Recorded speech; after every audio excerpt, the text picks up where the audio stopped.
जिन लोगों ने भी अज्ञानतावश या फिर विश्वास किया था कि एक ड्रीम प्रोजेक्ट बनने वाला है केदारनाथ में और केदारनाथ की दिशा दशा बदल देगा, वो दिशा दशा तो यूं बदली है कि वो विकास के नाम पर जो व्यवस्थाएं बनाने वाले लोग थे उन्होंने आज कई लोगों को मकान विहीन कर दिया। और जो कभी कहते थे कि केदार में हमर अपना मकान छिन, केदार में हमर अपनो रोण व्यवस्था छी, वो आज मकान विहीन तो छोड़िए, वो भूमि विहीन तक हो गए। और जब मैं इन पे बात कर रहा था तो मुझे पता चला कि ऐसे कई सारे लोग हैं। अभी हमारे साथ कुछ लोग, कुछ ग्रामीण आए हुए हैं। केदारनाथ में ही हूं मैं अभी, एक होटल के कमरे में हम बैठे हुए हैं। लेकिन सोचिएगा, 2015 में एक अग्रीमेंट होता है जिसके हिसाब से बोला जाता है कि आप हमें अपनी भूमि दे दीजिए, हम यहां मकान बनाएंगे और उसमें आपको कमरे दे दिए जाएंगे।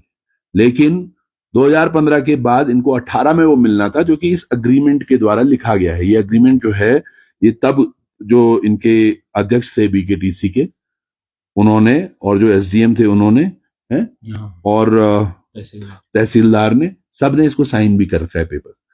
दरअसल हुआ क्या, वो मकान बन के तैयार हो गया, तमाम चीजें हो गई। कितने फ्लोर का बन गया वो? अब वो 2 फ्लोर का बन चुका है। 2 फ्लोर का। हाँ। कितने कमरे हैं उसमें? उसमें 18 कमरे हैं। 18 कमरे जी। अब सोचिएगा, इन 18 कमरों में एक जो ये परिवार है और भी जो लोग हैं, इनका नंबर ही नहीं आया। 18 कमरे अलग अलग आवंटित किए गए, और वो भी जनरली किसी न किसी को तो किए गए होंगे जिनको पहले ठगा गया होगा।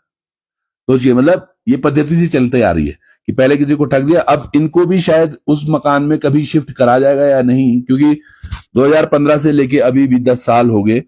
हमारे साथ हमारे पुराने मित्र भी हैं, सेमवाल जी हैं यहाँ पर, और नाम भी इनका बड़ा शानदार पवित्र नाम है, ईश्वर, और हम स्कूल से ही साथ हैं। पर आज जब ये व्यथा इन्होंने बताई, एक और भाई साहब का फोन आया, सब सारी चर्चा करते हैं, थोड़ा समझने का प्रयास करते हैं। ईश्वर भाई, ये हुआ क्या था ये सारा मामला? ये ऐसे हुआ था कि 2015 में जब हम गुजरात में थे, हमारे पिताजी और दादाजी, अच्छा, तो वो टाइम में तो गुजरात से बाहर दूसरे स्टेट में था, महाराष्ट्र में। अच्छा। तो यहाँ से एसडीएम, तहसीलदार और उनके साथ में 1-2 आदमी और आई अहमदाबाद में। हम लोग वहां पे मंदिर में रहते थे। तो हम तो थे नहीं वहां पे। तो वो बुजुर्ग आदमी है, उन्होंने उनको डराया कि ऐसा है कि आप अपनी जमीन दे दो, ये मोदी जी का ड्रीम प्रोजेक्ट है, आपको ये जमीन देनी ही पड़ेगी, नहीं देंगे तो हम खुद अधिग्रहण कर लेंगे। अच्छा, साइन कराने उखीमठ तहसील से जी वो पहुंचे अहमदाबाद। जी जी, सोचिएगा। हाँ। और फिर जब मैं अहमदाबाद आया, मुंबई गया था मैं वो टाइम पे, मैं आया वहां तो एग्रीमेंट बन चुका था वहां पे, उन्होंने साइन वगैरह सब कर दिए थे। तो उन्होंने तो, जो घर वाले थे हमारे दादाजी पिताजी, उन्होंने हाथ काट के तो दे दिए थे, अब तो हम कुछ नहीं कर सकते थे। और जो एग्रीमेंट हुआ ये भी ऑनलाइन हो रखा है एक प्रकार से। मैंने उन्होंने उखीमठ से ये पेपर तैयार करके अहमदाबाद भेजे। अहमदाबाद में फिर उन लोगों से ये देखो साइन करवाए वहां पे, और कहा था कि आपको आपकी जमीन में 6 कमरे उसी जमीन में बना के दे देंगे। जो कि आज 10 साल होने को अभी तक हमको कोई भी कमरा नहीं मिला है। और जब भी मैं डीएम ऑफिस गया, हम लोग सब लोग परिवार के लोग गए, वो खाली ऐसे ही बता आपको दे देंगे। तो आज 10 साल से मैं कम से कम 100 बार से ऊपर ही चले गया हूँ। और घड़ियाल जी के टाइम पे ये एग्रीमेंट हुआ था, जब घड़ियाल जी थे। तो घड़ियाल जी जो चले गए, बाद में कई सारे डीएम आए, पर आज तक कोई भी इस पे कार्रवाई नहीं हुई। बताइएगा। और इस मामले में अगर कोर्ट भी जाने का सोचा आपने? जी, कोर्ट अगर नहीं करते हैं तो फिर हम कोर्ट की शरण लेंगे। मतलब 10 साल हो गए तो भाई आपका भी इसी वाले में था। और इसमें एक और बड़ी बात है, देखिएगा, यह कि मुझे 100 वर्ग मीटर की विधिक निर्मित क्षेत्रफल का भवन निकटतम में जल्दी दिया जाए, और 100 को इन्होंने बाद में 80 वर्ग मीटर कर दिया और नीचे साइन भी कर रखे। दरअसल हो क्या रहा है ना, आपको लग रहा है कि ये मेरे साथ नहीं हो रहा है, ये कभी किसी के साथ हो रहा है, चलो अच्छा है इनके साथ हो रहा है या उनके साथ हो रहा है, पर धीरे धीरे यहां सबके मकान जद में आएंगे। वो एक लाहौर इंदौरी का भी एक शेर है कि यहां लगेगी आग तो आएंगे कई घर जद में, यहां मेरा अकेला ही मकान थोड़ा ही है। और आज वही केदारनाथ की भी कंडीशन हो रही है। एक विकास नहीं, वो व्यवस्था, मैं कहूंगा कि व्यवस्था के नाम पर इन तमाम लोगों को ठगा ही मैं कहूंगा, क्योंकि वो ठगे हुए महसूस कर रहे हैं और तभी सामने भी आए हैं। आप लोगों को भी इतने ही कमरे मिलने थे? हाँ, हमको वैसे 8 कमरे बोले गए थे। अच्छा। अभी 6 भी नहीं मिले पूरे अभी। अच्छा। तो मतलब इसमें भी ये नहीं कि अगर हमें कमरा मिला उसका कोई प्रूफ भी नहीं है, अच्छा कभी भी खाली करा सकते हैं। अभी जैसे कुछ दिन पहले कुछ लोगों के साथ ऐसा हुआ भी है अच्छा कि उनको पहले कमरा मिला, सरकार ने जबरन उनका कमरा खाली भी करवा दिया। तो ऐसा ये भी खतरा है। ऐसा एक फोन भी आया था मुझे कभी, देवली बणीग्राम से एक महिला थी, उन्होंने मुझे फोन किया था और रोते रोते वो बोल रही थी, वो मुझे भी समझ नहीं आया। आप वो भी काफी हद तक ऐसा ही मामला है या कुछ और? जी जी, हमारा तो ऐसा है कि हमारे 3 कमरे तो मिले हैं, अच्छा। 11 साल बाद मिले हैं, बड़ी वो किया, लेकिन वहाँ सीवर नहीं है, पानी नहीं है, कुछ भी नहीं है, और ना ही हमारे पास कोई प्रूफ है। और जमीन तो गवर्नमेंट ने हमारी वो ले ली, कैपिटल कर ली।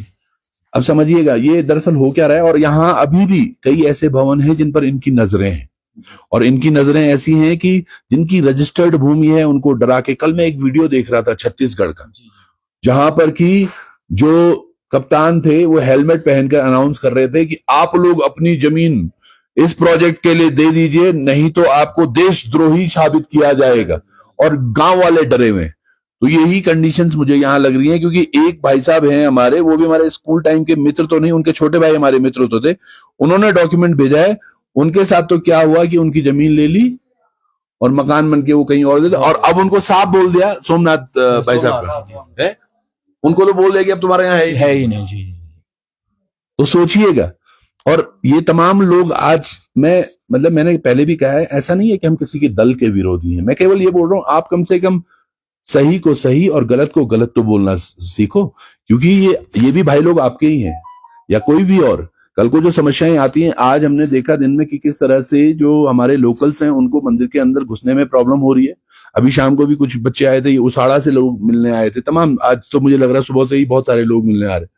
पर ये कंडीशंस कैसे, क्या ऐसे में कैसे चलेगा सर केदारनाथ में जो हो रहा है? यहाँ पे यात्रा की बड़ी स्थिति है, लोकल लोगों को भी लोग जो है कि उस गेट से जाने नहीं देते हैं, और मंदिर समिति की जो है काफी अव्यवस्थाएं हैं। जो नए अध्यक्ष साहब बने हैं उनकी भी कोई व्यवस्था नहीं है। वो मतलब लोकल लोगों को भी वहां पे 7 से 8 घंटे जो है लाइन में खड़ा रहना पड़ता है। बिल्कुल, ये बात तो मैंने आज जो यहाँ सीईओ हैं थपलियाल जी, उनसे भी मैंने मुलाकात की थी, मैंने उनको बड़े स्पष्ट शब्दों में ये कहा है, और ये कहें कि हमने कड़े शब्दों में इसको कहा है कि आप जो लोकल्स हैं उनको भी लगातार आप उनको दर्शन करने दें और उनको कोई व्यवधान न हो।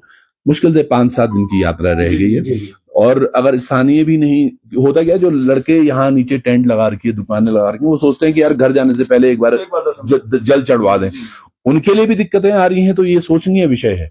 आज हमारू तो और हम ही नहीं, मतलब एक मैं कल दस्तावेज देख रहा था, 1815 में कुछ गांव वालों को नोटिस दिया था, तत्कालीन जो राजा थे तब गोरखाओं का राज था, तो एक थापा करके कोई थे जिन्होंने लिखा हुआ था कि भैया आपके गांव से घी नहीं आ रहा है समय पर, आपको हम पेनल्टी लगा देंगे। तो यानी कि इतने 1815 से हम लोग पूजा कर रहे हैं, वो वही लोग हैं सब।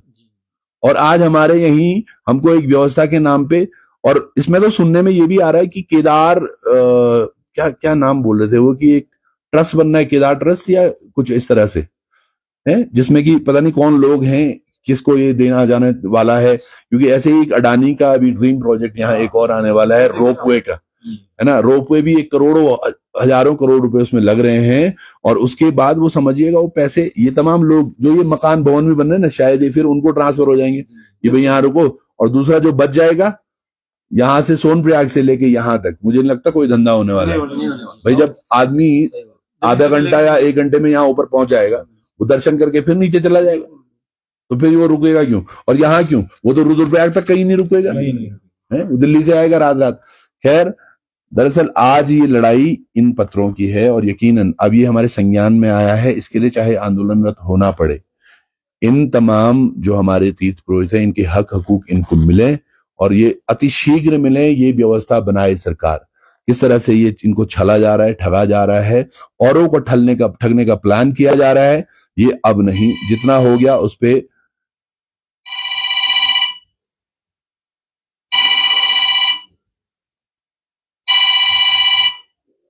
म्यूट नहीं हो रहा हूं।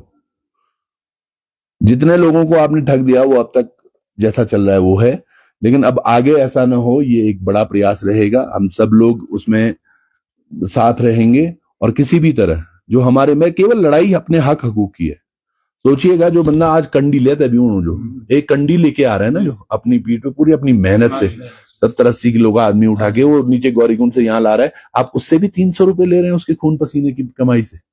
सरकार ने जो है ना ये जो रोपवे का काम दिया ना अडानी को, हाँ। अडानी ने कहाँ बनाया आप मुझे बताइए? हिमाचल में बनाया, उत्तरांचल में बनाया, कहीं भी नहीं लेकिन बना। उसके अंबानी और अडानी तो आदमी है। मतलब सोचिएगा, एक गरीब आदमी उससे भी 300 रुपए आप ले रहे हैं, घोड़े खच्चर वाले से आप ले रहे हैं। पहले तो आदमी दुकान देखता था, जहाँ पे ढंग की जगह है वहां पे दुकान खोलते थे और सेवा में लगे रहते थे। बिल्कुल। और आज भी इन्होंने बिल्कुल माहौल अलग कर दिया। ये कुछ दिन में केदार ऑन सेल, जो मैंने एक बहुत पहले बोला था, इन्होंने एक प्रमोट ऐसा करने वाले हैं कि Kedar Badri is on sale, और जिसके हिसाब से एक कार्यवाही करने वाले हैं।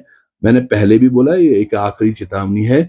अब भूल जाओ कि नए कोई मकान आप एक्वायर कर पाओगे, ये तो आप लिख के ले लो, पर जो पहले आपने कर दिए किसी बंदिश में या किसी को गुमराह करके, ऐसे धमका के, आप इनके समस्या का निवारण। ऐसे कितने लोग हैं अभी? ऐसे अभी कम से कम 50 या 100 लोग हो सकते हैं। अच्छा। अभी जी, क्योंकि बहुत सारे लोग ऐसे हैं कि जिनको अभी तक नहीं मिला है। बताइए। बहुत सारे लोग हैं। हाँ, और कईयों को ये पता नहीं होगा कि यार बोले कहाँ, उचित माध्यम कहाँ है। कई लोग यंजन सोचना कि यार ना, हम ये पर्टिकुलर दल में हैं, हम तो हम नहीं बोलेंगे। पर भाई साहब, मैं आपको बता दूं कि जोशीमठ में 2 बड़े ट्विन टावर थे, 7-7 मंजिला। इधर एक भाजपा के कार्यकर्ता थे और इधर कांग्रेस के कार्यकर्ता। वो दोनों होटल आपस में मिल गए थे, पिछले साल की बात है, जब वो दोनों को तोड़ा गया। तो ये भाजपा वाले जो थे, ये बोल ही नहीं रहे थे। हाँ, और इधर कांग्रेस वालों ने खूब हल्ला कर रखा था। अगले दिन मुख्यमंत्री आए तो मेरे सामने की बात है, वो ताऊ जी को जब धक्का पड़ा, उनको मिलने भी नहीं दिया गया, तो तब वो वहां से शुरू हो गए थे कि मुर्दाबाद मुर्दाबाद। तो जब तक कि आपकी बारी नहीं आती, ये मैं केवल, आप समझिए तो ये भी तो अपने लोग, कोई बाहर के थोड़े ना है, या वो तमाम लोग जो हमें आज मिले। समस्याएं सबकी हैं, और इन समस्याओं का निवारण तभी हो सकता है जब हम लोग एक होंगे। एक मुट्ठी में बहुत ताकत होती है।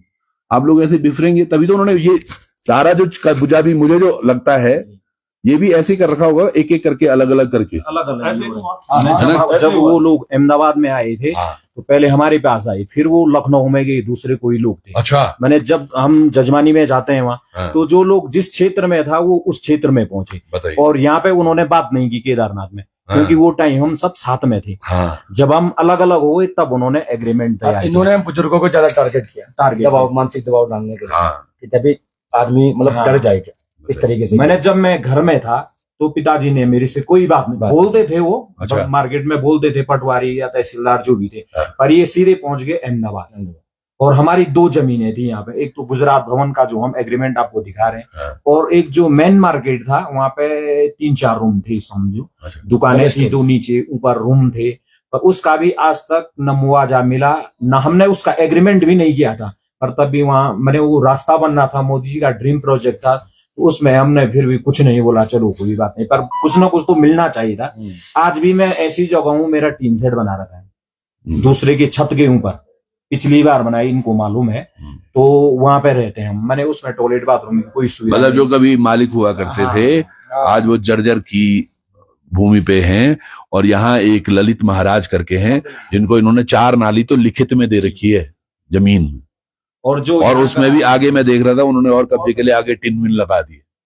यहाँ रितंबरा देवी का इतना बड़ा एक वो बन गया होटल, हॉस्पिटल, अब वो पहले से ही निकला मुंह से होटल। सुनने में आया कि कोई पार्टियां हैं जो वहां की वो लोगों को रुका रही हैं रात में, है ना। मंदिर के पीछे देखो आप, मुरारी बाबू जी के लिए वो बना रखा है, वो बताइए, पीछे की साइड में। जब वो आते हैं तो उनके लिए वहां पे सारी सुविधाएं हैं। जो हम 20-30 साल से यहाँ पे हैं, तो हमारी मनी कोई सुनने वाला नहीं ना, कोई नहीं। और अपनी और सबसे बड़ी बात क्या थी कि जो आपस में और लोग क्या सीबी एक दूसरा दगड़ी नहीं समझ रहे, लेकिन अभी आप बारी नहीं है, बस ये मान के चलो, अभी आपकी बारी नहीं आई, इसलिए आपको लग रहा है मैं बहुत खुश, क्योंकि इनके कुछ डायलॉग जो शायद आपको भी बोलेंगे, अरे तुम्हारे लिए हमने बड़ा सोच रखा है, तुम्हारे लिए तो हम वो करने वाले हैं, अरे तुम्हारे लिए तो मुख्यमंत्री साहब से बात चल रही है सीधे, तुम्हारे लिए तो मोदी जी ने बोला है, बस तुम्हारे लिए ये, और सपना चिन्ह, जन से सपना चिन्ह ना। और अगर आज नहीं समझे, ये मैं अपने भाइयों को बोल रहा हूं जो थोड़ा सा समझ रहे हैं इस प्रक्रिया को, इस प्रोसेस को, समझिएगा। जो लोग कभी बोल रहे थे कि ये पेपर ही लीक नहीं हुआ, कोई बोल रहे कि बस 3 ही पन्ने बाहर हैं, एक बोल रहा बाहर तो आया पर अंदर नहीं गया, वो तमाम लोग वो थे जो लास्ट में आए। और जब धामी जी ने बोला कि पेपर रद्द हो रहा है और हम इसको, वो सॉरी पहले बोला सीबीआई, और फिर रद्द होने पे बधाइयां भी वही लोग दे रहे थे। तो यूं कुछ चरित्र और यूं कुछ यंत्र तंत्र षड्यंत्र आप सब समझिए, आप सब लोग बहुत समझदार हैं, हमारे पुरोहित लोग हैं आप, हम अपने चक्षु खोलिए वो ज्ञान के, क्योंकि हो सकता है ये कि और 10 साल, जैसे आज भाई लड़ रहे हैं पिता के बाद अपनी लड़ाई, इनको तो आज शायद पता भी है कि जी योगेंद्र जी थे तब अध्यक्ष, या तब डीएम घड़ियाल थे, कल इनके बच्चों की बारी आएगी ना, तो उसको तो पता भी नहीं होगा कि कौन एसडीएम था, कौन डीएम था, ये कहाँ होंगे और आप लोग कहाँ होंगे। ये चंद हम केवल आज का सोच रहे हैं कि यार आज बड़े जुएगी, बड़ा युवण हो और सो बड़े हों, पर लॉन्ग भविष्य में आप देखिएगा कि आपके साथ होने क्या वाला है। सुरक्षित रहें और साथ रहें, एकजुट रहें, मैं ये तो कहूंगा है जी, बिल्कुल।